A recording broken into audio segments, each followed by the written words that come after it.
भगवते प्रसादो यस्या प्रसादान्न गते कुतोऽपि ध्यायं स्तुवं स्तस्य यशस्त्रिशन्दं वन्दे गुरो श्रीचरुणारविन्दम्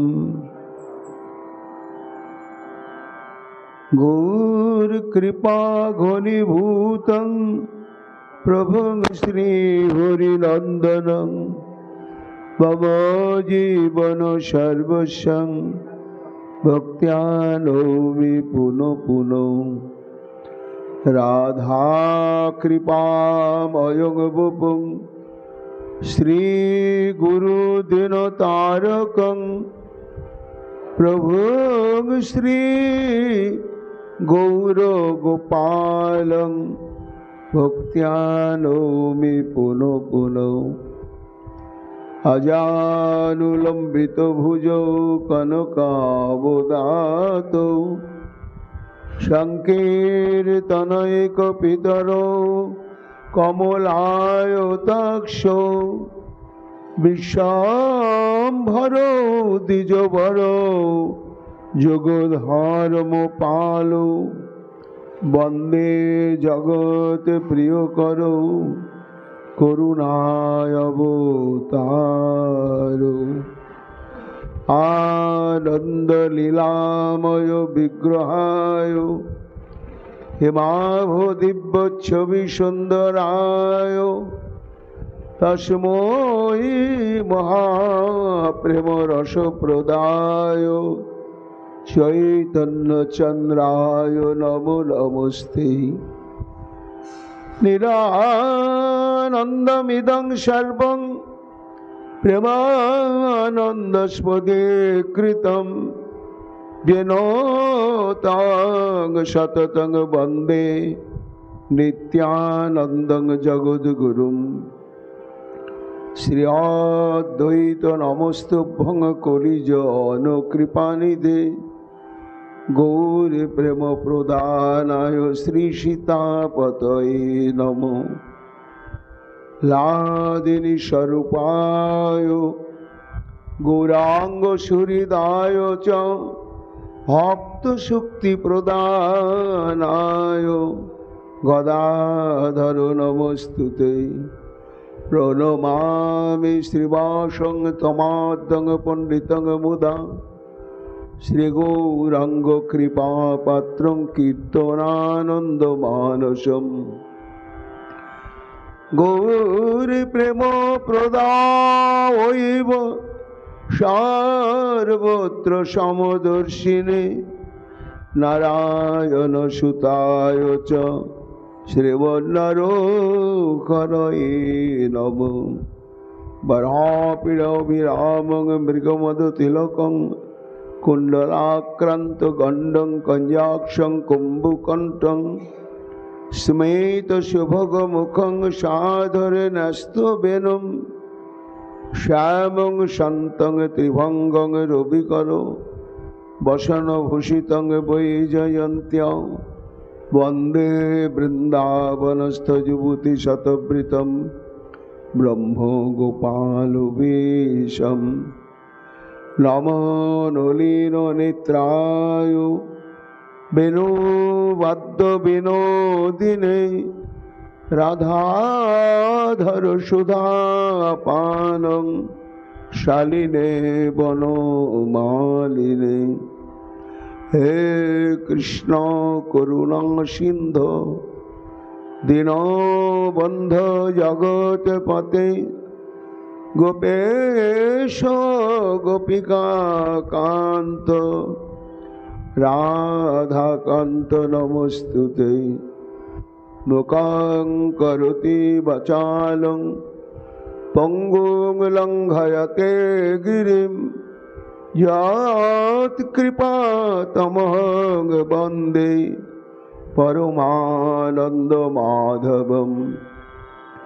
तप्तो कांचन गौरांगी राधे वृंदावनेश्वरी वृषभानुसुते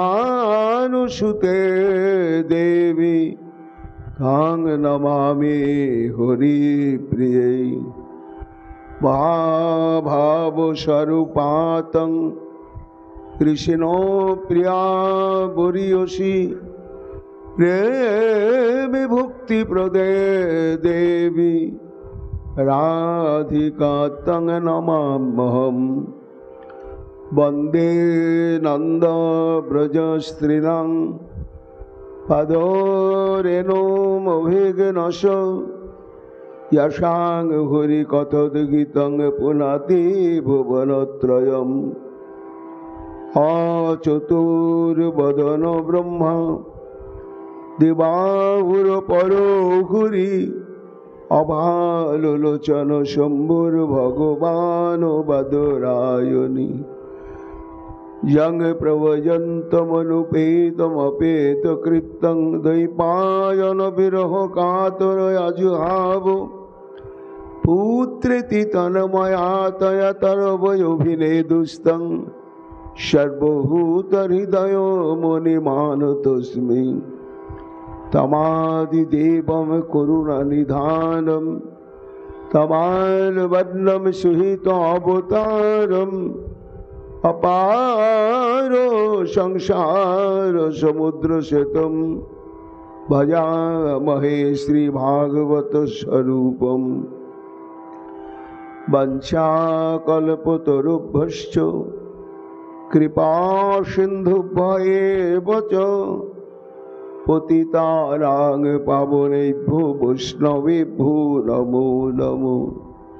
जय रूप सनातन भट्ट रघुनाथ श्रीजीव गोपाल भट्ट दास रघुनाथ भक्ति भरे बंदी छय गोसाइर चरण जहाँ हईते विघ्न नाश अभीष्ट पूरण।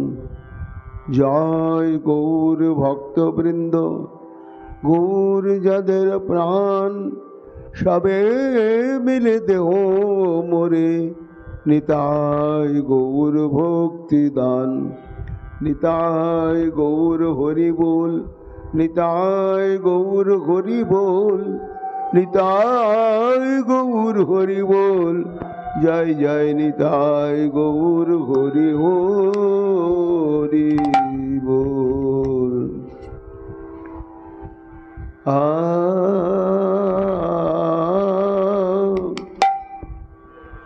आहा वृंदावनेश्वरी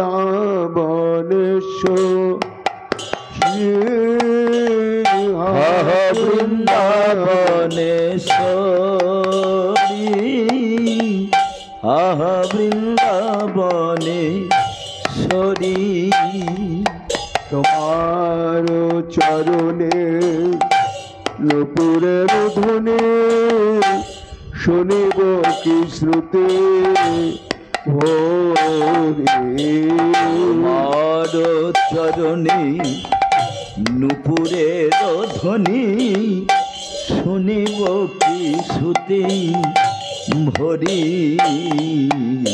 ছাত্র কমল বলয় কুণ্ডল ছাত্র কমল বলয় কুণ্ডল বেদে শঙ্খ চন্দ্র বল্লী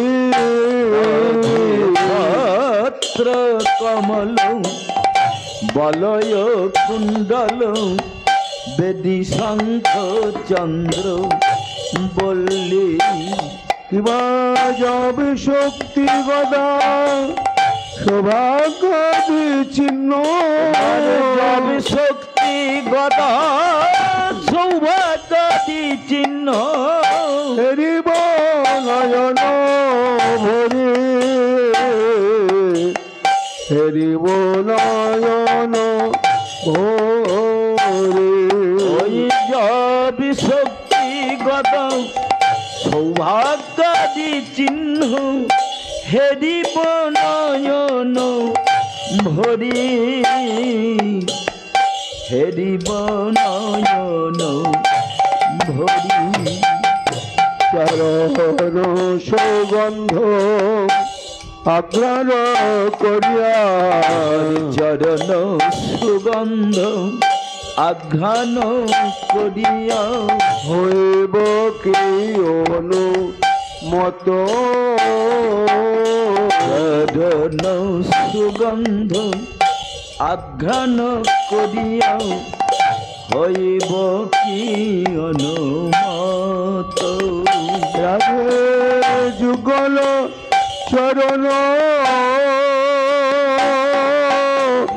হৃদয়ে ধরিয়া যুগল চরণ হৃদয়ে ধরিয়া আমি জুড়াব তাপিত চিত জুড়াব তাপিত চিত তোমার যুগল চরণ হৃদয়ে ধরিয়া জুড়াব তাপিত চিত জুড়াব তাপিত চিত সুগন্ধি শনিলে অরুণ চরণ গন্ধি সলিলে অরুণ চরণ কমল ধোয়াব ধীরে সুগন্ধি সলিলে অরুণ চরণ কমল ধোয়াব ধীরে রাধে সে চরণ অমৃত পান করি কবে রাধে সে চরণ অমৃত পান করি কবে আমি ভাসিব আনন্দ নিরে ভাসিব আনন্দ নিরে তোমার সে চরণ অমৃত পান করি কবে ভাসিব আনন্দ নিরে রাধে ভাসিব আনন্দ নিরে রাধে রাধে বলি তুয়ানা বলি রাধে রাধে বলি তোয়া নাম বলি গাইব উচ্চ স্বরে রাধে রাধে বলি তোয়া নাম বলি গাইব জয় স্বরে রাধে নামের সহিতে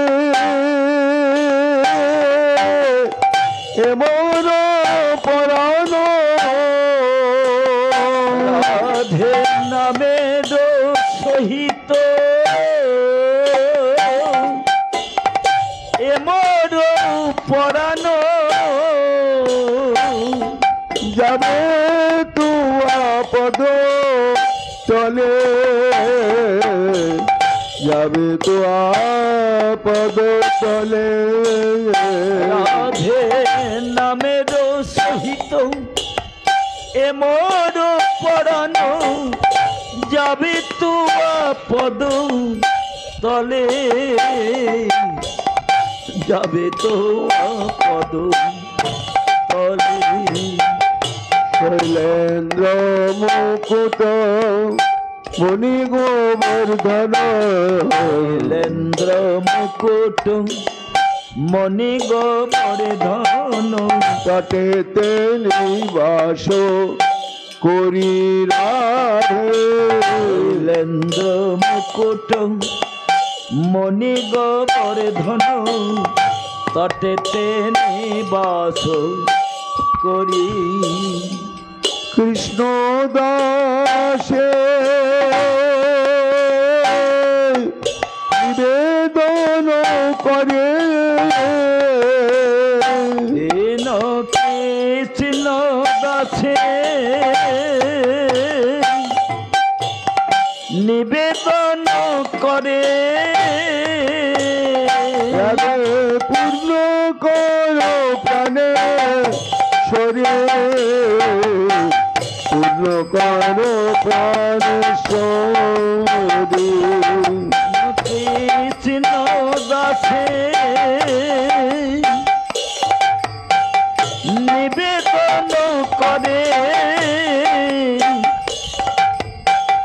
পূর্ণ করো প্রাণে শরীর, পূর্ণ করো প্রাণে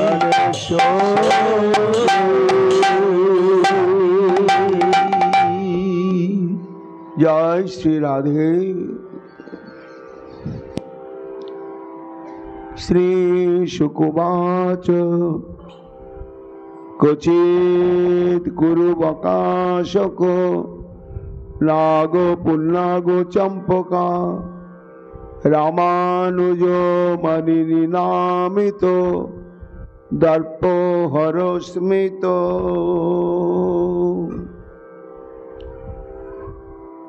সর্ববেদান্ত সার নিখিল পুরাণ চক্রবর্তী এবং ঈশ্বর পরম কৃষ্ণ সচ্চিদানন্দ বিগ্রহ, সে আমার শ্রী গোবিন্দের শব্দ ব্রহ্মময় বিগ্রহ শ্রী শ্রীমদ্ ভাগবত মহাপুরাণে দশম স্কন্ধে 30তম অধ্যায় ষষ্ঠ সংখ্যক শ্লোক মন্ত্রে সুকমণি বলছেন, মহারাজ শুনতে হবে গোবিন্দের লীলা কথা। লীলা কথা শ্রবণ ব্যতিরেকে, স্মরণ ব্যতিরেকে, কীর্তন ব্যতিরেকে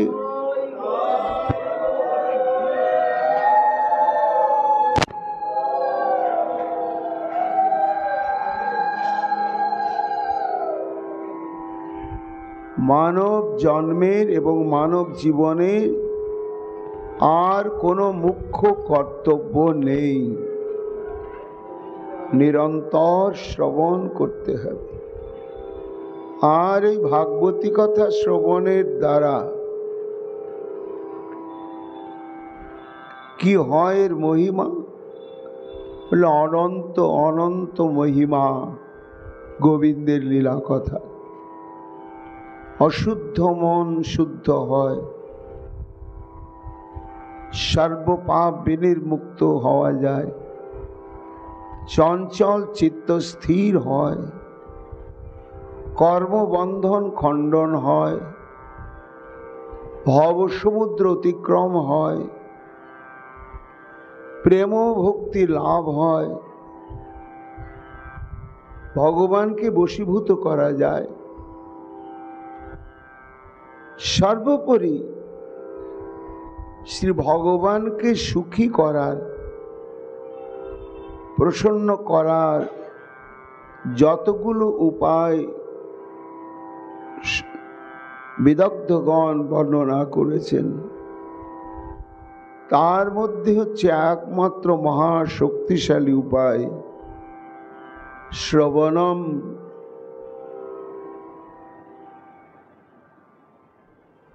শ্রদ্ধাযুক্ত অন্তঃকরণে শ্রবণ। এই শ্রবণ ভক্তি অঙ্গটি শ্রী ভগবানকে এত দুর্বল করে দেয়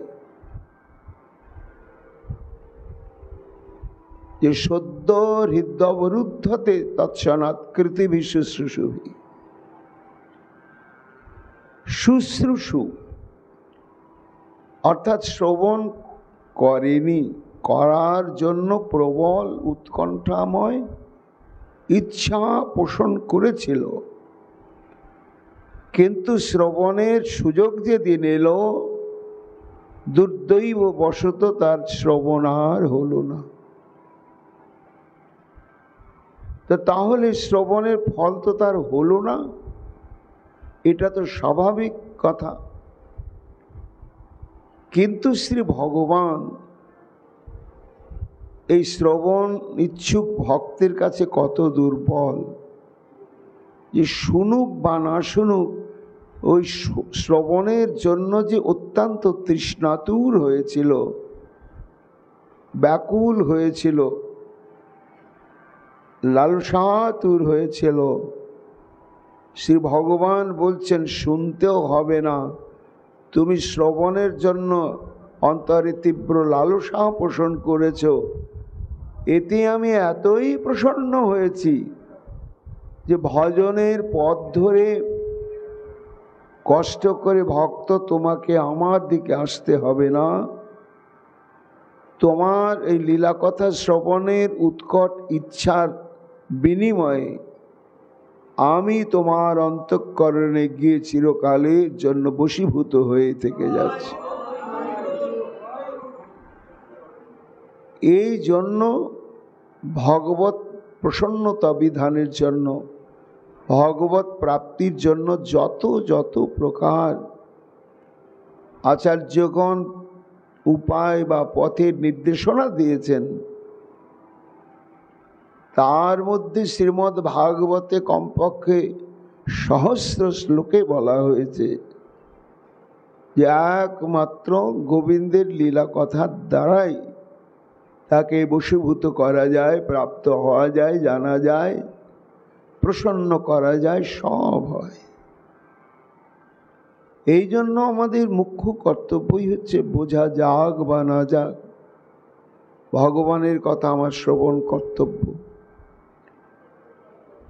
যেমন ডাক্তারবাবু প্রেসক্রিপশানে ওষুধ লিখে দিলে সে ওষুধটা কি দিয়ে তৈরি, মিষ্টি না তেতো,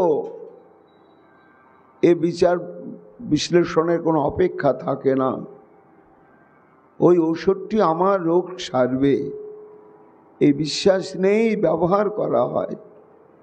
তেমনি ভাগবতী কথায় এত এত এত এত প্রকার স্বীকৃতি প্রদান করতে মহা শক্তিশালী উপায়, এই জন্য আমাকে শ্রবণ করতে হবে। তা মহারাজ ওই দেখো, সৌভাগ্য গর্ব এবং বামানায়িকাগণের মান, গর্ব প্রশমন আর মানের প্রসাধনের জন্য ভগবান অন্তর্ধান করলেন। এইবার কৃষ্ণহারা গোপীগণ উন্মত্ত দশা প্রাপ্ত হলে, যারা বাক্য বলতে পারে না তাদের কাছে গিয়ে জিজ্ঞাসা করছে, বলে দাও বলে দাও বলে দাও। সুকমণি বলছেন, মহারাজ গতকাল বলেছি আমরা যে সর্বপ্রথম গোপীগণ কৃষ্ণকে অনুসন্ধানে তৎপর হয়ে যমুনার বিরস্থিত যত সবথেকে সুবৃহৎ, সুবিস্তৃত এবং সুউচ্চ যত অশ্বত্থ, প্লক্ষ এবং ন্যাগ্রদ মানে বট, তাদের ধারণা হয়েছিল যে এরা অনেক আকাশের উপরে উঠে চারিদিকে দৃষ্টি দিয়ে নিশ্চয় দেখতে পাচ্ছে শ্রীকৃষ্ণ অন্তর্ধান করে কোথায় আত্মগোপন করে রয়েছে। এত উঁচু এরা, এদের দৃষ্টিটি সুদূর প্রসারী। তাই তারা এই সব থেকে উচ্চ উচ্চ বৃক্ষগুলোকেই প্রশ্ন করলেন, কিন্তু হায় বঞ্চিত হলেন, কোনো উত্তর পেলেন না, বরং যেন অবজ্ঞা অবহেলায় প্রাপ্ত হলেন। তাতে ক্ষুণ্ণ মন হয়ে চিন্তা করলেন, না না, খুব বেশি যারা বড় হয়ে যায় তাদের কাছে গিয়ে লাভ নেই। কেন? তারা অতি ক্ষুদ্রের প্রতি দয়া দাক্ষিণ্য প্রদর্শন আর করে না। তাহলে এর চাইতে যারা অপেক্ষাকৃত ছোট, নাগালের মধ্যে পাওয়া যায়, চলো চলো এদের কাছে যায়, এরা নিশ্চয় আমাদের প্রাণবল্লভ শ্রীকৃষ্ণের সন্ধান বলে দিতে পারবে। তাই কচিত কুরু বকাশক নাগ পুণ্যাগ চম্পকা। এগিয়ে যেতে যেতে এই বৃক্ষগুলো তাদের চোখে পড়ল। কিছু আগে পুষ্পোদ্যানে করিয়া প্রবেশ, মধব্রত সেবী দেখি বৃক্ষ সমাবেশ। দেখছি বট গাছের মতো অত উঁচু নয়, অপেক্ষাকৃত সব ছোট ছোট বৃক্ষ, আর ফুলে ফুলে ফুলে ফুলে একেবারে শোভিত। ভ্রমরগণ গুঞ্জার করছেন, গোপীগণ ভাবছেন এরাই সন্ধান বলে দিতে পারবে। ভাবে মনে এদের কাছে কৃষ্ণের সন্ধান নিশ্চয় মিলিবে, এরা অতীব মহান। এত ভাবে জিজ্ঞাসয়ে বল হে চম্পক, নাগেশ্বর হে অশোক হে কুরুবক।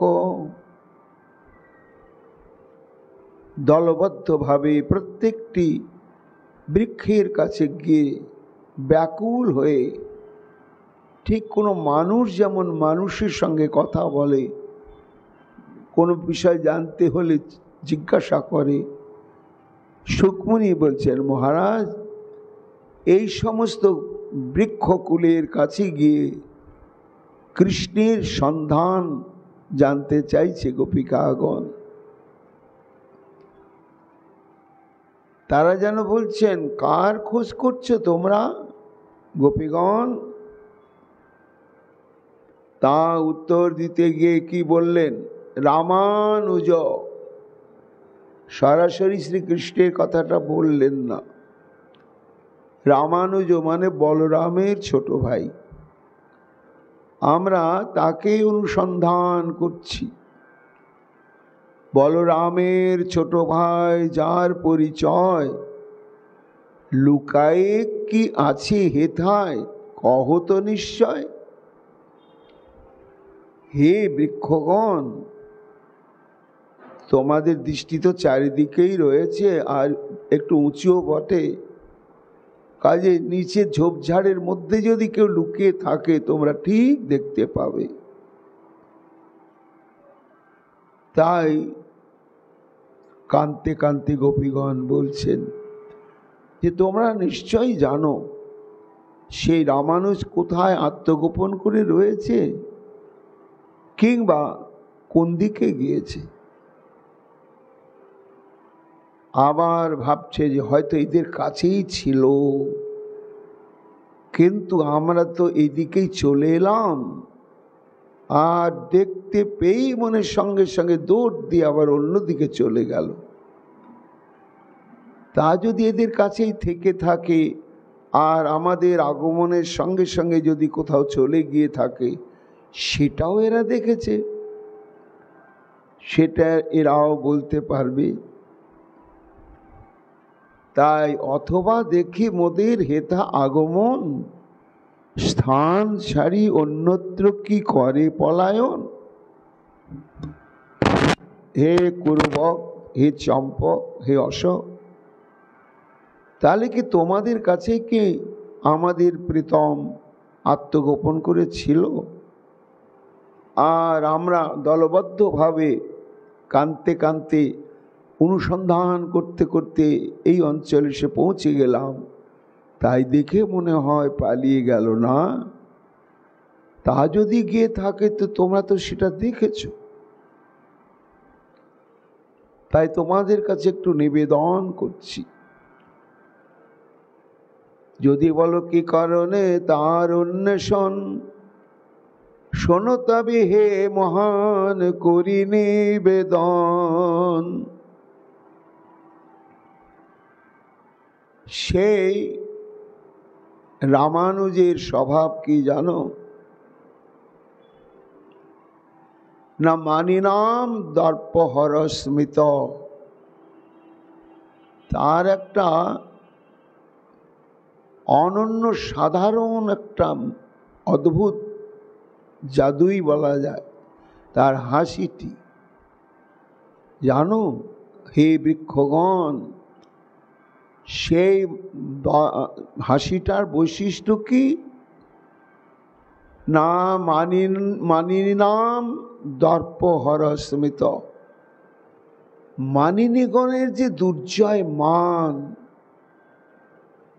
এই মানটা একমাত্র ওই হাসিতেই চূর্ণ বিচূর্ণ করে দিতেছে। খুব দক্ষ, বুঝলে, এমন হাসি। আর ওই হাসির দ্বারাই বলতো বৃক্ষ নারী জাতির একমাত্র মান ছাড়া কি সম্পত্তি আছে? এই মান গর্বেই তারা গর্বিনী। কিন্তু হায়, যতই দুর্জয় মান হোক, জগতে কেউ যা প্রশমন করতে পারবে না ওই রামানুজের একটি হাসি। মহাজন বলছেন গোবিন্দ দাস পদকবি, না মানিনি মান মথন মুচু কায়নি মুনি মানুষ মুরোচান। গোবিন্দের মুখমণ্ডলের বর্ণনা দিচ্ছেন ম অক্ষরের অনুপ্রাস দিয়ে। মরকত মুকুর মিলিত মুখ মোদনে, মরকত মুকুর মইলান, সব ম দিয়ে। মানিনি মানো মথন মুচু কায়নি মুনি মানুষ মুরোছান।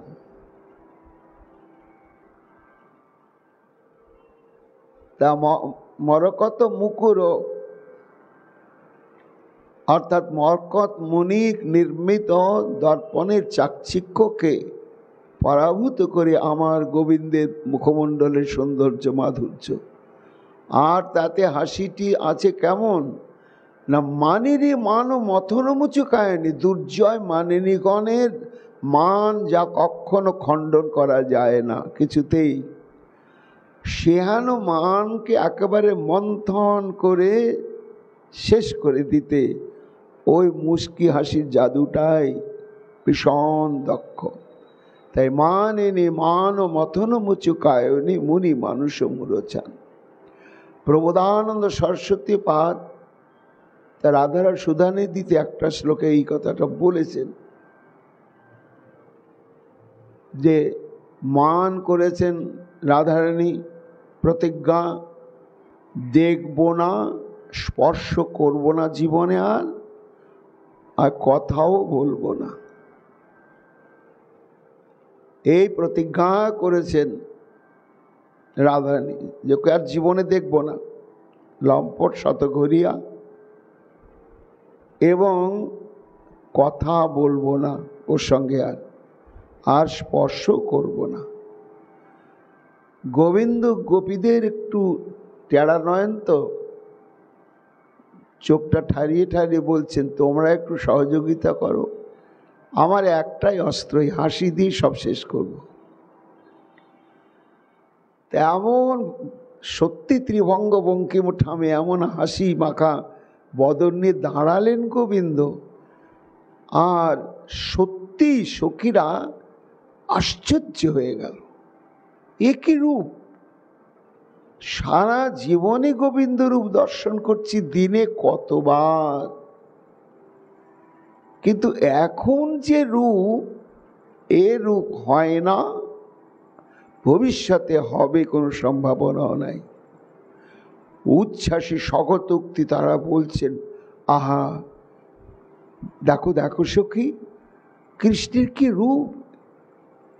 আমরা সারা জীবনে দর্শন করছি, কিন্তু আজকের এই রূপটা তো দেখিনি। এই রূপ যে দর্শন পেল না তার জন্মই বৃথা। রাধারানী তো শুনছেন, শুনে মনে মনে বিচার করছেন সখীরা যা বলছে ওটা মিথ্যে নয়। কেন, আমি ওকে যখনই দেখি তখনই নূতন, এর আগে কখনো দেখেছি ওটা মনেই আসে না, এই প্রথম দেখা। হায় হায়, তাহলে না জানি আজকে কি দুর্লভ রূপ প্রকাশ করেছে বধূ। আর আমিও প্রতিজ্ঞা করলাম জীবনে দেখব না। কেন প্রতিজ্ঞা করলাম? কেন প্রতিজ্ঞা করলাম?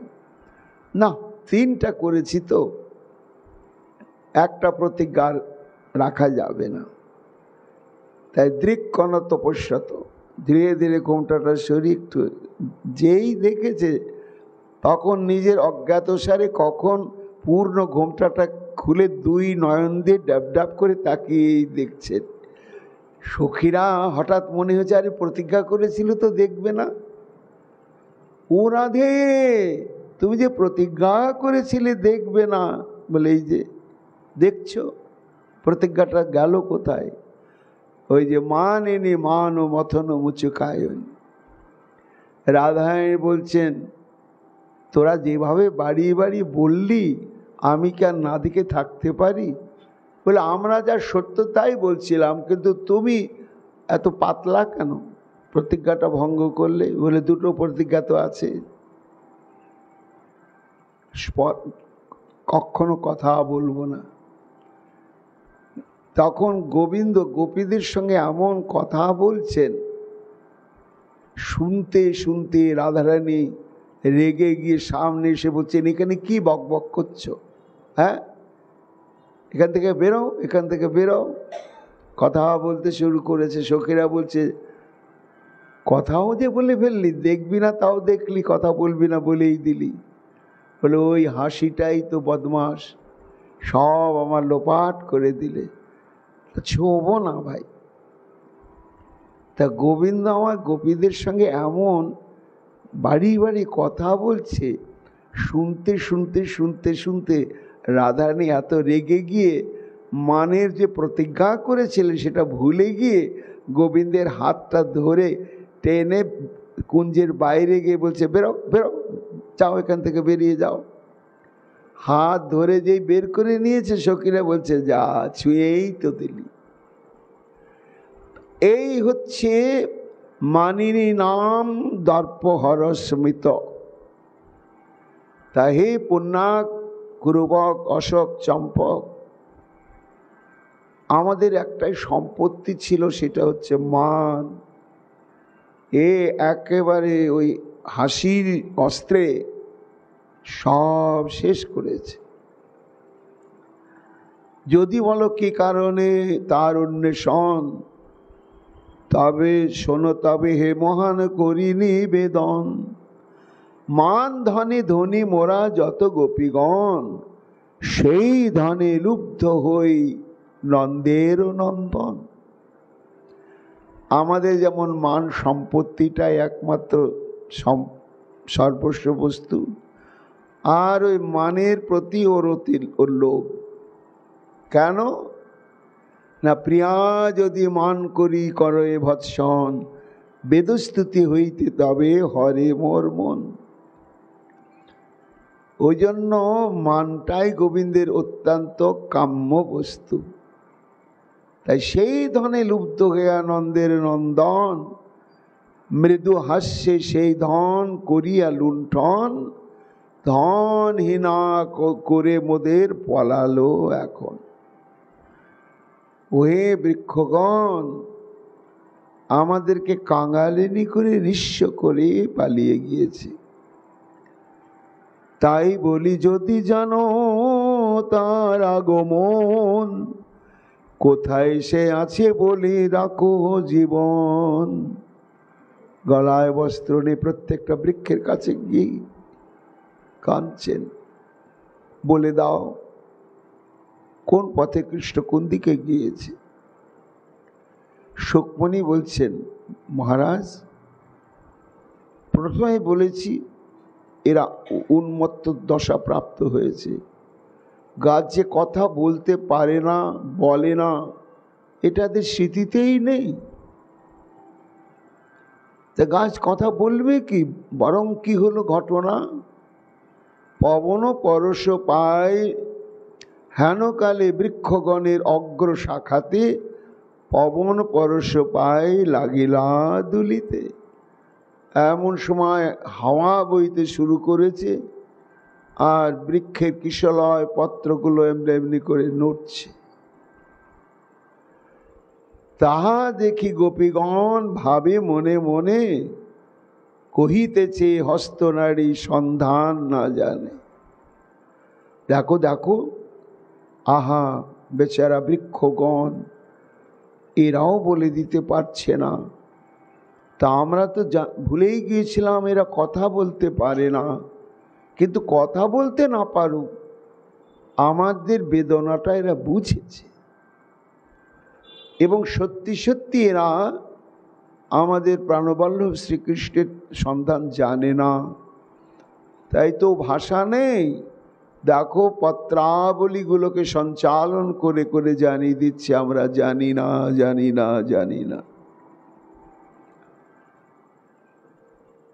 তবে কোন গোপী বলছেন, আহা আমাদের মনের দশা কি ওরা বুঝেছে? কোন গোপী বলছেন বুঝবেই বাকি করে, স্বজাতি তো নয়, এরা হচ্ছে পুরুষ, বৃক্ষ হচ্ছে পুরুষ আর লতা হচ্ছে নারী। এটা একটা বিচার আছে। সমস্ত বৃক্ষগণকেই বলা হয় পুরুষস্থানীয়, আর লতাগণকে বলা হয় স্ত্রী স্থানীয়। তা স্ত্রী জাতি যেমন স্ত্রী জাতির হৃদয়ের ব্যথা বোঝে, পুরুষরা কি বোঝে রমণীর গণের হৃদয়ের ব্যথা? এই জন্য তবে তারা পরস্পর কহিতে লাগিল, কঠোর পুরুষ জাতি এবেশে জানিল, নারীর মনের ব্যথা এরা নাহি জানে, চলো চলো সখীগণ যাই অন্য স্থানে। তাহলে আর ছোট ছোট এমন কারো কাছে যেতে হবে তারা কৃষ্ণের অত্যন্ত প্রীতিভাজন। হঠাৎ যমুনার উপকূলে অনুসন্ধান করতে করতে তারা উপস্থিত হলো বিশাল তুলসী কাননে। কাননে গিয়েই তারা দাঁড়িয়ে পড়ল, এই আসল জায়গায় এসে গিয়েছি, তুলসী আমাদের বলে দিতে পারবে। কচ্ছিৎ তুলসী কল্যাণী গোবিন্দ চরণ প্রিয়ে, সহতালি কুলয়ে বিভ্রদৃষ্টস্তে অতি প্রিয় অচ্যুত।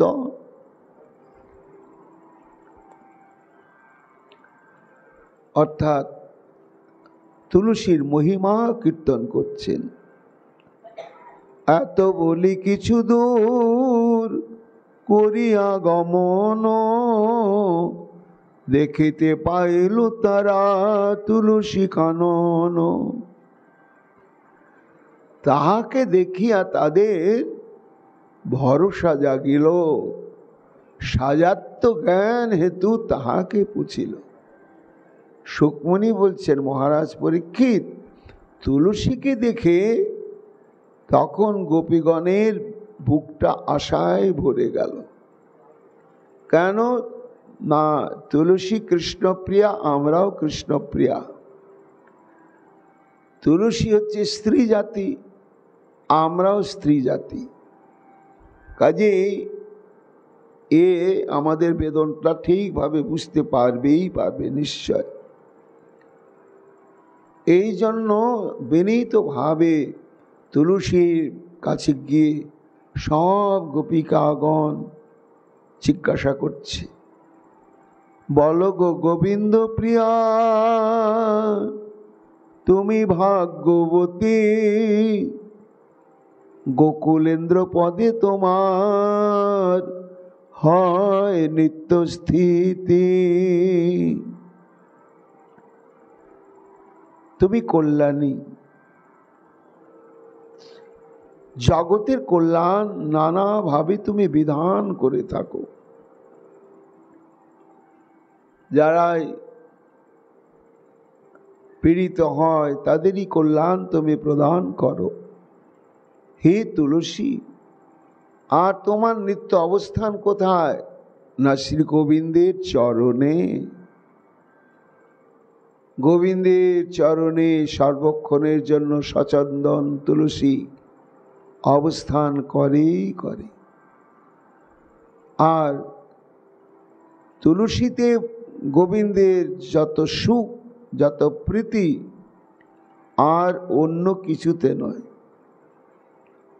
56 ভোগ 36 ব্যঞ্জন, বিনা তুলসী প্রভু না করে গ্রহণ। যতই উপভোগ্য উপচার হোক, সেটি যদি তুলসী সহ গোবিন্দকে নিবেদন করা না হয়, তাহলে গোবিন্দ কখনোই গ্রহণই করেন না, গ্রহণ করার বাসনাই জাগে না। তাই তুমি গোকুলেন্দ্র পদে তোমার নিত্য হয় স্থিতি, তোমার প্রতি তাহার এতই প্রীতি হয়, অতিক্রম করি মোদের তোমায় পদে লয়। তুলসীর মহিমা কীর্তন করছেন গোপিকাগণ, যে তুলসী তোমার কত সৌভাগ্য, যার চরণে অনুক্ষণ আমরা একটু স্থান পাওয়ার জন্য আকাঙ্ক্ষিত। কিন্তু হায়, সে আমাদের প্রাণকোটি প্রিয়তম গোবিন্দ কখনো ক্ষণার্ধ কালের জন্য আমাদেরকে চরণে রাখে না। মনে হয় তার চরণকে স্পর্শ করে তাকে সুখ দেওয়ার মতো আমাদের যোগ্যতা নেই। কিন্তু হে তুলসী,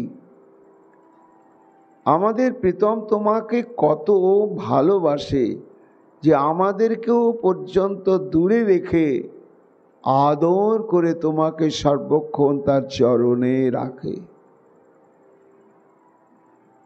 অতিক্রম করে মোদের তোমার পদে লয়, সহচর সদা তোমার জানি ওলি, নিবারণ নাহি করে তোমার প্রিয় বলি। গোপীগণ বলছেন, তুলসী তোমার প্রতি গোবিন্দের দুর্বলতা কত বলো। আচ্ছা, তুমি গোবিন্দ প্রিয়া, আর গোবিন্দ তোমাকে ভালোবাসে, তা যাকে ভালোবাসা যায় প্রেমাস্পদ ছাড়া তো আর অন্য কারোর সঙ্গে ভালোবাসার সম্পর্ক স্থাপন করা যায় না, আর করলেও সেটা মেনে নেওয়া যায় না। কিন্তু দেখো, তুমি গোবিন্দ প্রিয়া হলেও কি, যে তুমি গোবিন্দের চরণে অর্পিত হও, তোমার মধু পান করবার জন্য উপপতির ন্যায় ভ্রমরগুলো গোবিন্দের চরণে এসেই তোমাতে মধু পানের জন্য গুঞ্জার করতে থাকে। তা প্রীতম গোবিন্দ দেখছে যে তুলসী তো আমারই কান্তা, কিন্তু দেখো আবার ভ্রমরকেও উপপতি রূপে বরণ করে নিয়েছে। এতে গোবিন্দ তোমার প্রতি কত সন্তুষ্ট যে একটু রুষ্ট হন না, ওটা মেনেই নেন। অর্পিত কৃষ্ণের চরণে অর্পিত তুলসী মঞ্জরিতে ভ্রমর নিরন্তর মধু পান করছে, ঝঙ্কার করছে। বলে কেন? তুলসী কাননে কি সেখানে বিকশিত তুলসী কুসুম নেই?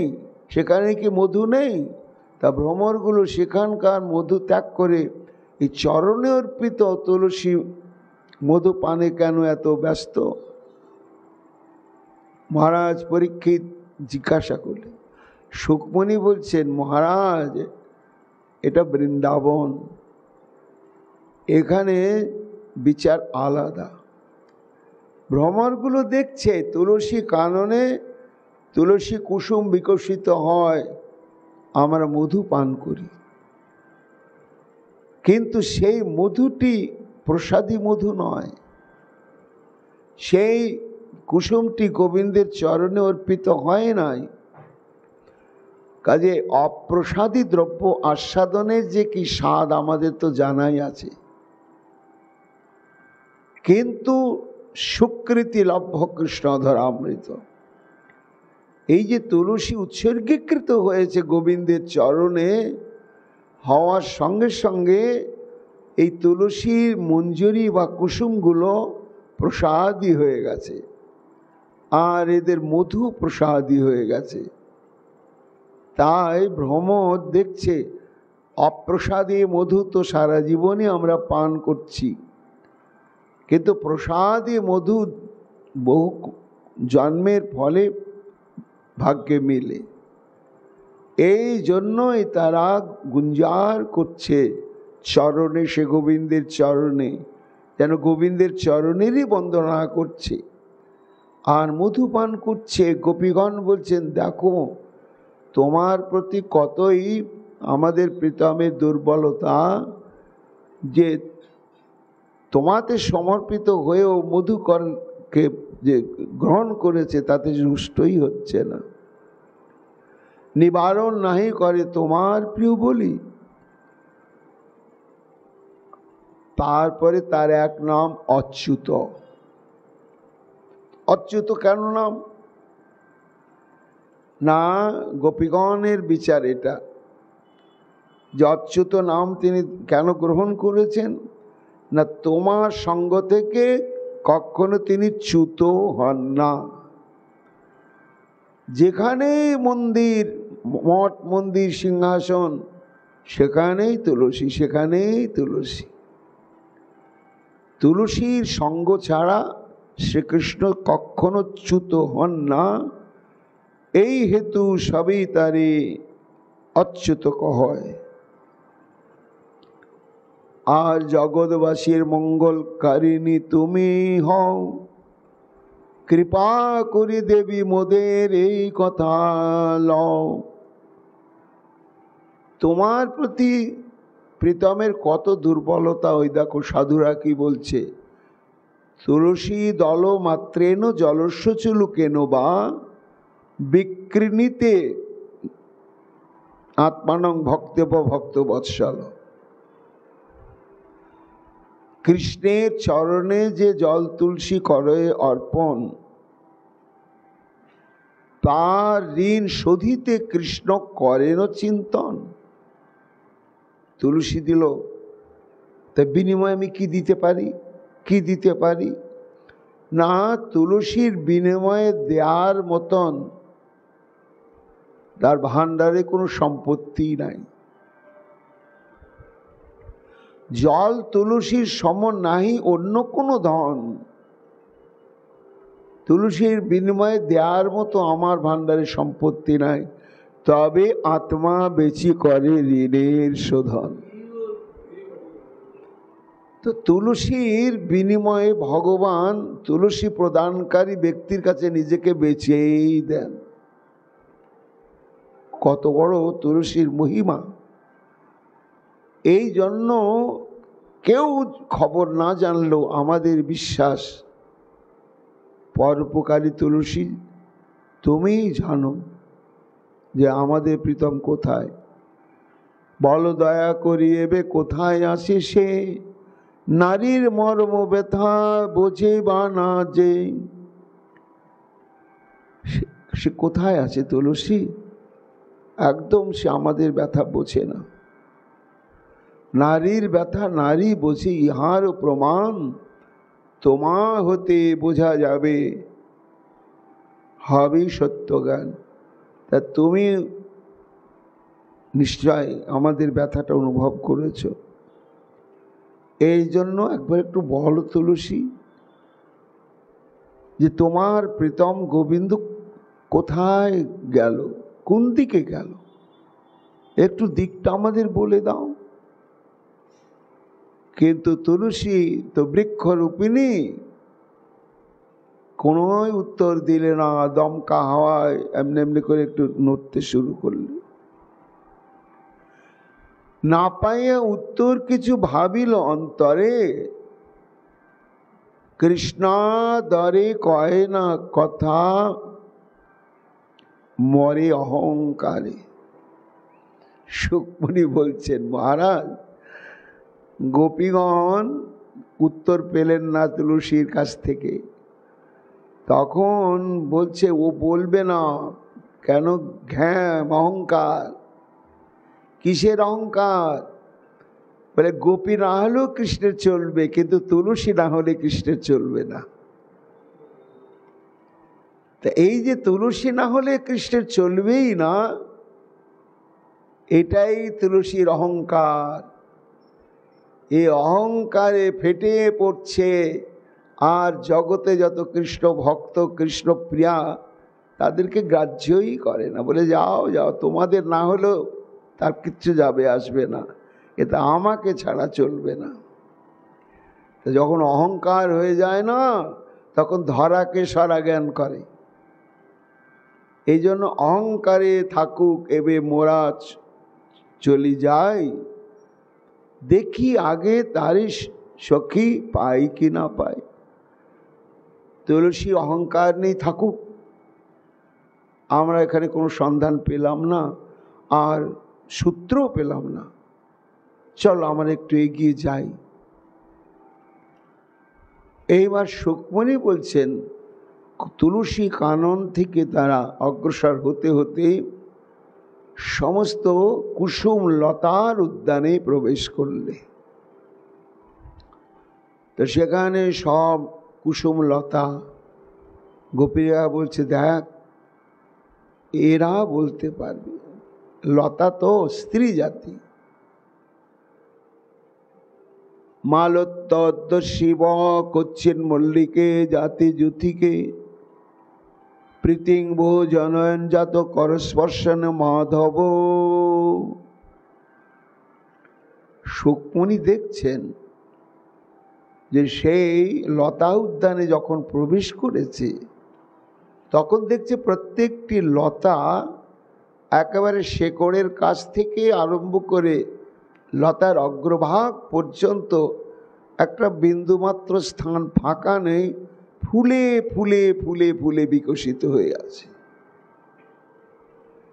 তাই দেখে গোপিকা বলছেন, আরে লতা তো এরা ফুলেরই লতা গাছ, ঠিকই আছে, ফুল তো ফোটে, কিন্তু এই রকম তো ফুল ফোটে না।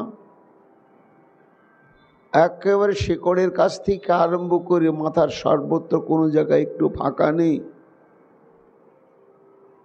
এই রকম প্রস্ফুটিত হয়েছে এত কুসুম নিয়ে।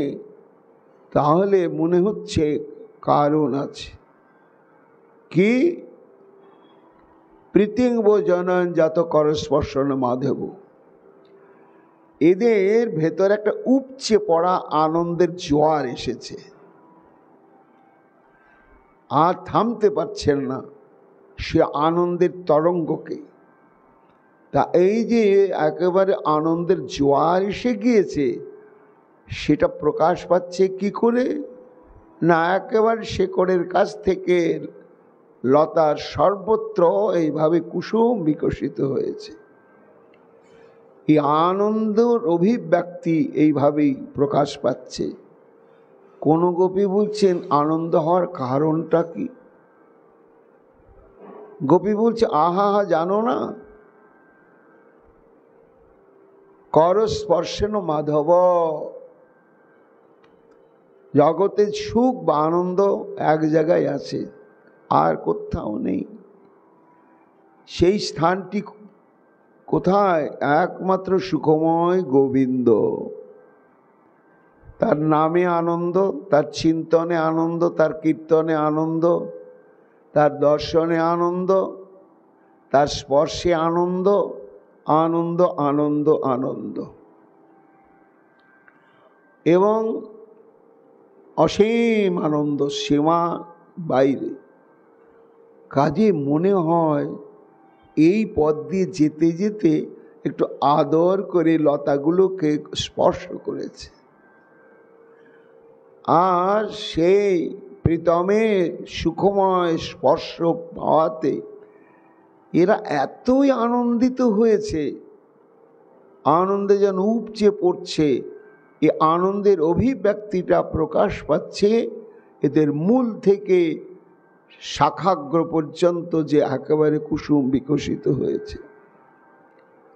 তার স্পর্শ যখন পেয়েছে, তখন নিশ্চয়রা বলতে পারবে, এত বলি অগ্রসরী মালতী মল্লিকা দেখিতে পাইল আর জাতি যুথিকা। পুষ্পভারে নত তাদের দেখিয়া সবাই, বলে কৃষ্ণদাসী এরা এই মনে হয়। তার পায়ে পুষ্পার্পণ করিবার আসে, নত শিরে ওই দেখো মৃদু সরল হাসে। তা লতাগুলো এরকম নেতিয়ে নেতিয়ে পড়েছে, মাটিতে পড়েছে, গাছকে অবলম্বন করেছিল, সেখান থেকে খুলে খুলে অবলম্বনহীনে পড়েছে। কেন পড়েছে?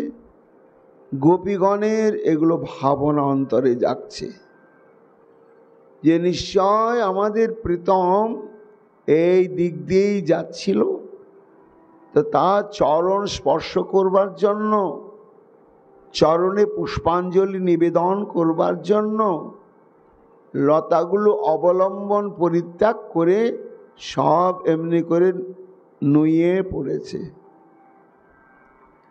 আর সেই সময় গোবিন্দদেরকে স্পর্শ করেছে, সেই জন্য এরা এত বিকশিত হয়েছে কুসুমে কুসুমে। অহংকার শূন্য এরা সুমনা মনে হয়, এদের জিজ্ঞাসি সখী কোথায় সেবা রয়। এত বলি কাছে যাই করি সম্বোধন, প্রণয় ভরে তাদের করিয়া লিঙ্গন। কহল মালতী সখী, কহল যুথিকে, বলগো জাতি প্রিয় সখী, বলগো মল্লিকে।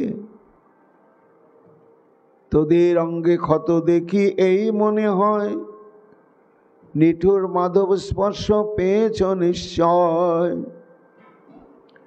সুখমণি বলছেন যে সেই সব কোমল লতার অঙ্গে আবার আঁচড়ের দাগ দেখা যাচ্ছে। সম্ভোগের চিহ্ন অনুমান করে গোপিকাগণ বলছেন, ও লম্পট তার অতৃপ্ত সম্ভোগ স্পৃহা পূরণের জন্য নিশ্চয় তোমাদের সঙ্গেও সম্ভোগ ক্রিয়ায় মগ্ন হয়েছিল, আর তাই তার তীক্ষ্ণ নখাঘাতের চিহ্ন তোমাদের অঙ্গে অঙ্গে প্রকাশ পাচ্ছে।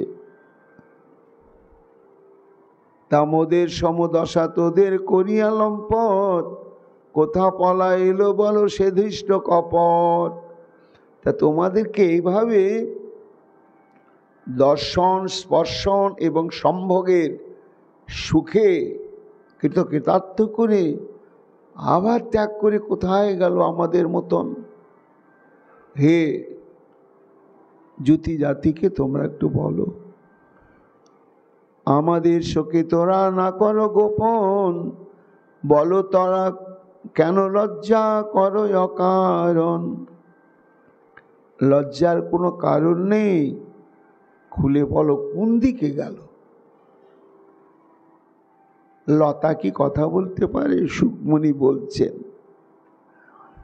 একটা দমকা হাওয়া এসেছে, সহসা পবনে তাদের দুলাইল শির, আর দেখিয়া গোপিকা যত হইল অধীর। ভাবন মাদি তবে তারা ইহাই বুঝিল, প্রভুর ভয়ে দাসী এরা বলিতে নারিল। তুলসী অহংকারে বলতে পারল না, আর এরা গোবিন্দ নিষেধ করে দিয়েছে, এই তোমাদেরকে এত পুরস্কার দিলাম, আমার একটা আবদার রাখতে হবে। স্পর্শ করলাম, আলিঙ্গন করলাম, এই যে পেছনে আমার গোপীরা খুঁজতে খুঁজতে আসছে, খবরদার যেন আমি কোন দিকে পালিয়ে গেলাম এই সন্ধান ওদেরকে বলে দিও না। একেবারে দিব্যি দিয়ে বলে দিয়ে গিয়েছে যে যদি বলে দাও আর জীবনে আমাকে পাবে না, ভয় ধরিয়ে দিয়েছে। এই জন্য সখী এরা জানে, কিন্তু লম্পট এমনভাবে নিষেধ করে দিয়েছে ভয়ে ওরা আর বলতেই পারছে না। তাহলে তো আর এদের কাছ থেকেও কোনো সন্ধান আমরা পেলাম না। শ্রী চৈতন্য মহাপ্রভু শ্রীক্ষেত্রে এই ভাবনমাদ গোপীগণের দশায় আবিষ্ট হয়ে লীলা সাধন করেছেন। কবিরাজ গোস্বামী পাদ বর্ণনা করেছেন। একদিন মহাপ্রভু সমুদ্র তীরে যাইতে পুষ্পের উদ্যান তাহা দেখে আচম্বিতে। পূর্ণিমা রাত্রি ছিল। হঠাৎ উদাসী মন সমুদ্রের তীরে উপস্থিত হয়েছেন মহাপ্রভু। আর প্রাকৃতিকভাবে নানা প্রকার কুসুম বৃক্ষ কুসুম লতা সমুদ্রের তীরকে শোভিত করে বিকশিত হয়েছে। বৃন্দাবন ভ্রমে তাহা পশিল ধাইয়া, প্রেমাবেশে বলে তাহা কৃষ্ণ অন্বেষিয়া। মহাপ্রভু একেবারে কৃষ্ণহারা গোপীগণের মতন ধৈর্য হারিয়ে ওই বৃক্ষলতার কাছে কৃষ্ণের সন্ধান পাবেন বলে গোপীভাবে আবিষ্ট দশায় মহাপ্রভু সেখানেই প্রবেশ করলেন। রাশি কৃষ্ণ রাধা লইয়া অন্তর্ধান কইলা, পাছে সখীগণ জয়ছে চাহি বেড়াইলা।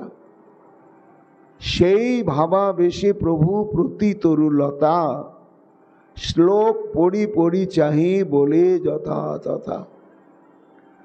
গোপীগণ যেমন করে শ্লোক পড়ছেন, বৃক্ষলতার নাম ধরে ধরে অনুসন্ধান চাইছেন জানতে, মহাপ্রভু সেদিন গোপীভাবে এইভাবে আবিষ্ট হয়ে সমুদ্র তীরস্থ উদ্যানের মধ্যে প্রত্যেকটি বৃক্ষলতার কাছে গিয়ে চোখের জলে ভাসতে ভাসতে বলছেন, চ্যুত প্রিয়াল পনশাসন কবিদার, জম্বর্ক বিল্লব কুলাম্র কদম্ব নিপা, যে অন্যে পরার্থ ভবকা যমনুপকুলা, সংসন্তু কৃষ্ণ পদবেম রহিতাত্মনাঙ্গন।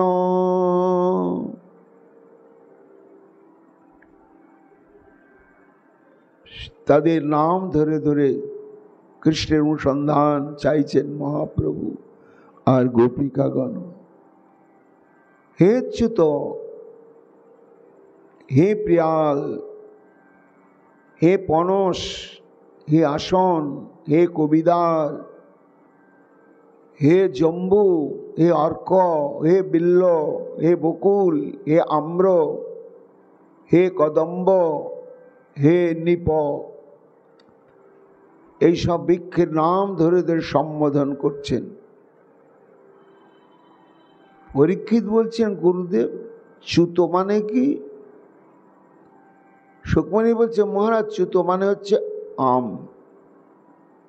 আমের এক নাম হচ্ছে চ্যুত। তাহলে আমের নাম যদি চ্যুত হয়, আবার এই শ্লোকের দ্বিতীয় চরণে বলা হচ্ছে জম্বর্ক বিল্ল বকুল আম্র। তা চ্যুত মানেও যদি আম হয়, তা এখানে আবার আম্র শব্দটা আবার দুবার ব্যবহার হয়ে গেল। তখন সুকমণি বলছেন, মহারাজ হ্যাঁ, একটু পার্থক্য আছে। চ্যুত মানেও আম আর আম্র মানেও আম। পার্থক্যটা হচ্ছে কি, চ্যুত হচ্ছে আমের গাছ নয়, লতা। লতাতে এক প্রকার আম হয়, অত্যন্ত সুগন্ধ সুমিষ্ট। তা লতাতে যে আমটা হয় তারই নাম হচ্ছে চ্যুত। আর মোটা গাছে যে আম হয় সেটার নাম হচ্ছে আম্র। এই পার্থক্য। তা চ্যুত প্রিয়াল পনস মানে কাঁঠাল।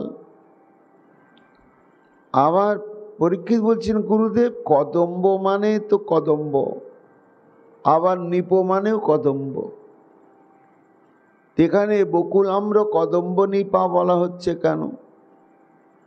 সুকমণি বলছেন, মহারাজ কদম্ব মানেও কদম্ব আর নিপ মানেও কদম্ব, কিন্তু প্রজাতির ভেদ আছে। কদম্বের পাতা আলাদা হয় আর ফুল বড় বড় হয়, বড় বড় হয়। আর নিপ কদম্বেরই একটা প্রজাতি, ও কোনোদিন বড় বড় ফুল হয় না, ছোট ছোট ফুল হয়, পাতাটা একটু আলাদা, ও বড় বড় গাছ হয়, তার সুগন্ধ আছে। অনেক পাড়াগ্রামে খেল কদম্ব বলা হয়, সেটার নামই হচ্ছে নিপ। ওইটা ওই কদম্ব কুসুম অলঙ্কার রূপে গোবিন্দ কানে ধারণ করেন, এই জন্য আর কদম্বের ফুল হয় বড় বড়। তা এদেরকে নাম ধরে ধরে জিজ্ঞাসা করছেন যে অন্যে পরার্থ ভাবকা যমুন উপকূলপনা সংসন্ত কৃষ্ণ পদবীম রহিত আত্মনাগ্ন। তীরস্থিত বৃক্ষগণ দেখিয়া সকলে মুনি প্রায় মানি তাদের কাছে গিয়ে বলে, হে চ্যুত, হে কদম্ব পনসপিত শাল, কবিদার জম্বু আম্র কদম্ব পিয়াল, তোমরা সকলে হও যমুনা কুলবাসী, তোমাদের আছে কত মহাপুণ্য রাশি। অর্থাৎ গোপীগণ বলছেন, লক্ষ কোটি জন্মের পুণ্য না থাকলে গঙ্গা তীরে বা যমুনা তীরে একটা পিঁপড়ে হয়ে জন্মানো যায় না, একটা লতা বৃক্ষ ঘাস হয়ে জন্মানো যায় না। এটা কোটি কোটি জন্মের পুণ্য থাকলেই গঙ্গা তীরে বা যমুনা তীরে বাস হয়। এই যে তোমরা যমুনা তীরবর্তী বৃক্ষ, তোমাদের যে কত জন্মের পুণ্য রাশি ছিল, তারপরে তোমাদের জন্মটা কেমন না, সদায় পরোপকারে তোমরাই ব্রতধারী। বৃক্ষ চাইতে আর পরোপকারী জীব বা কেউ নাই। ফল ফুল পাতা মরে গেল, কাঠটাও জ্বালানিতে লাগছে। মানে বৃক্ষ শুধু দিতেই যেন তার জন্ম, পেতে নয়। কারো কাছে কিছু প্রত্যাশা করে না, শুধু দিয়ে যাওয়াটাই তার ধর্ম। এই যে পরের উপকার করাই তো তোমাদের ব্রত। বলে দাও কোন পথে গেল গিরিধারী, তার আমাদের একটু উপকার করে দাও তোমরা। আমরা গোবিন্দ হারা, আমাদের গিরিধারী হারিয়ে গেছেন, তার বিরহে মোরা জ্ঞান হারাই, মরিব নিশ্চয় যদি সন্ধান না পাই। কেন না, এটা যন্ত্রের মতো দেহটা নড়ছে চড়ছে, কিন্তু আমাদের ভেতরে আসলে জীবনী সত্তাটাই নাই, ও নিয়েই চলে গেছে। এই জন্য আমরা এখন প্রাণ শূন্য দশা প্রাপ্ত হয়েছি। তাই তোমরা একটু বলে দাও, এত বুঝি নারীর প্রাণ রাখিবারে চাও, কোন পথে পাবো দেখা তাহা বলে দাও। কান্তে কান্তে গোপিকাগণ এই পরোপকারী উপকার যাদের ব্রত, এইসব বৃক্ষগণকেই বারবার জিজ্ঞাসা করলেন। কিন্তু হায়, ভাবন মাঝে তারা বুঝতে পারলেন না যে বৃক্ষই হোক আর লতাই হোক, এরা কোনোদিনই কথা বলতে পারবে না, পারবে না, পারবে না। তাই কথা বলছে না। তখন হঠাৎ কোনো গোপী নিচের দিকে তাকিয়েছে, আর নিচের দিকে তাকিয়ে দেখছে কি, পৃথিবীর বুকে বৃন্দাবনের ভূমিতে একেবারে নব নব দুর্বাঙ্কুরে আচ্ছন্ন হয়ে গিয়েছে। তখন ওই উদ্গত নব দুর্বাঙ্কুর দেখে মনে পড়ল যেটা যেন দুর্বাঙ্কুর নয়, এটা পুলক অঙ্কুর। কার পুলক? পৃথিবীর পুলক। তা পুলক হচ্ছে সাত্ত্বিক বিকারের একটা প্রকার। এবং সাত্ত্বিক বিকার কেন হয়? ভক্তির রসামৃত সিন্ধুতে বলা আছে যে বহু জন্মের সুকৃতির ফলে জীবের মন যখন গুরু বৈষ্ণবের কৃপায় কৃষ্ণ ভাবনাযুক্ত হয়, তখন অন্তঃকরণে শুদ্ধ সত্যের ভাব উদয় হয়, আর সেই ভাবের থেকে বিকারগুলো প্রকাশ পায়। 8 প্রকার বিকার। এই জন্য শুদ্ধ সত্য থেকে বিকারগুলো প্রকাশ পায় বলে এর নাম হচ্ছে সাত্ত্বিক বিকার। তাহলে পৃথিবীর এত আনন্দ কেন? এই পৃথিবী জানে আমাদের মাধবের সংবাদ। কিন্তে কৃতং স্মৃতি তপবত কেশবাঙ্ঘ্রি স্পর্শোৎসবৎ পুলক কৃতাঙ্গ রোহের বিভাসী অপঙ্ঘ্রি সম্ভব উরুক্রম বিক্রম বা অহো বরাহ বপুষ পরিরম্ভনেন। হে ধরিত্রী দেবী, তুমি মহাভাগ্যবতী। তোমার যে এই আনন্দের শিহরণ, যে পুলক, মিথ্যে কথা বলো না তো। এই পুলকটার কারণ তো আমরা খুঁজে দেখছি একটাই, সেটি কৃষ্ণ সঙ্গ প্রাপ্তি। তা নিশ্চয় তুমি কৃষ্ণ সঙ্গ প্রাপ্ত হয়েছ।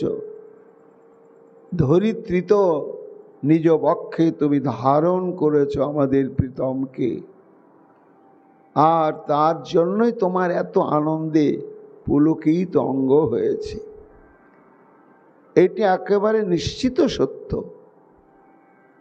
কিন্তু হায়, হে ধরিত্রী দেবী, এমন প্রীতম গোবিন্দকে আমরা হারিয়ে ফেলেছি। আর তুমি জানো কেন? তোমার বুকেই সে বিচরণ এখনো করছে কোথাও না কোথাও। কাজে নিশ্চয় ইহার কাছে মিলিবে সন্ধান, দুঃখ মোদের জানি যদি কাঁদয়ে পরাণ।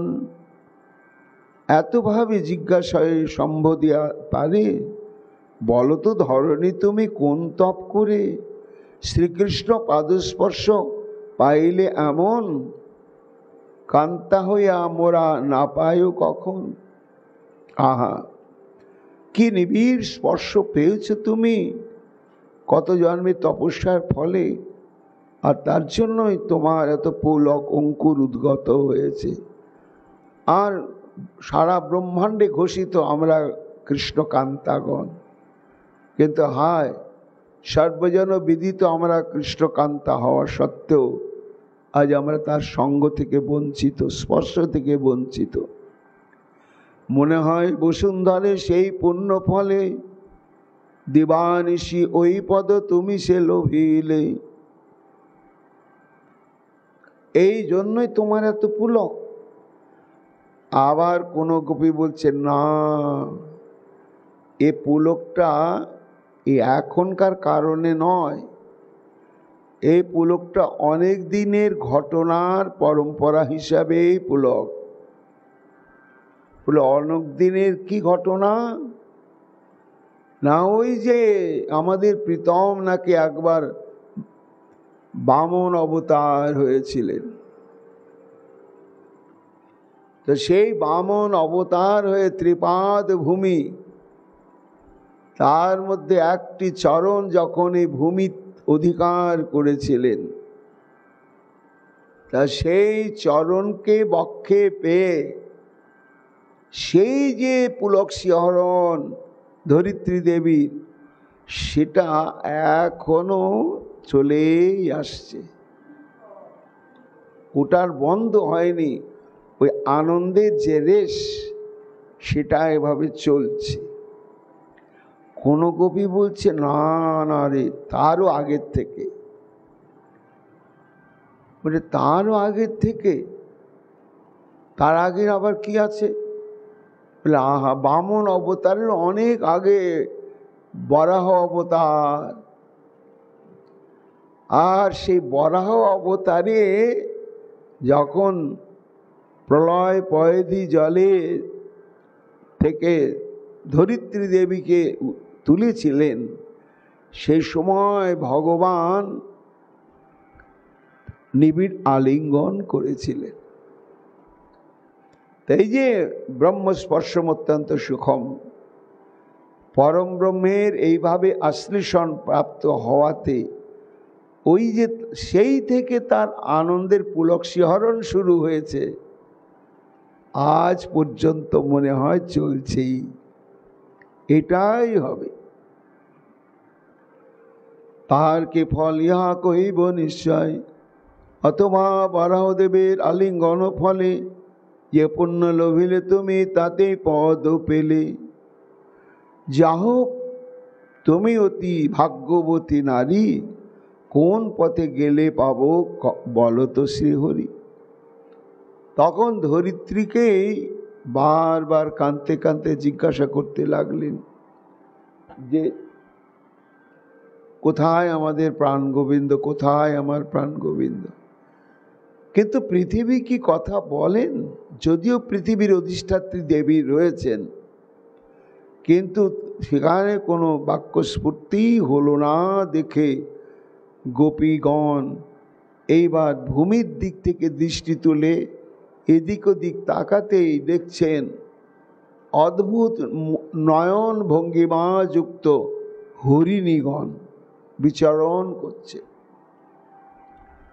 তখন হরিণীগণের ওই অদ্ভুত দৃষ্টি দেখে গোপীগণের নিশ্চিত বিশ্বাস হলো যে দেখো দেখো, হরিণগুলোর তাকানোর ভঙ্গি দেখেই মনে হচ্ছে এরা কৃষ্ণকে দেখেছে।